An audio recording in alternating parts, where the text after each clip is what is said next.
Uncle, আপনি যদি 5 ওয়াক্ত নামাজ পড়েন তাহলে প্রতি ওয়াক্ত নামাজের জন্য 500 টাকা দেওয়া হবে। হ্যাঁ হ্যাঁ, তাইলে তো ভালোই হয়, এমনিতেও বেচা কেনা কম কম। আমি তাইলে আজকে থেকে নামাজ পড়তে যাব। হ্যাঁ হ্যাঁ, তাহলে তো ভালোই হয়। এমনিতে ইনকাম নেই, বিয়ে শাদী হচ্ছে না, আমি তো আজকে থেকেই মসজিদে যাব। তাহলে তো আমিও যাব। পরীক্ষার রেজাল্ট ভালো হচ্ছে না, বাড়িতে টাকা চাইলে টাকা দিচ্ছে না, হাত খরচের টাকাটা হয়ে যাবে। আচ্ছা ঠিক আছে, এই নিন ভাই আপনার 500 টাকা, এই নিন। আর এটা আপনার। তোমার কষ্টে জমানো টাকাগুলো ওদের দিয়ে দিলে, কিন্তু ওরা তো টাকার জন্য নামাজ পড়ছে, আল্লাহর জন্য নয়। চাচ্চু, আপনি অপেক্ষা করুন, দেখুন না কি হয়। আচ্ছা ঠিক আছে, চলো। ঠিক আছে। ভাই আসসালামু আলাইকুম।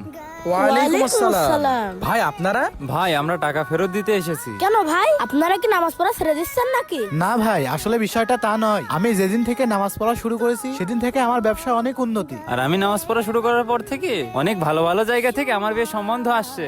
সকল সমস্যার সমাধান নামাজ।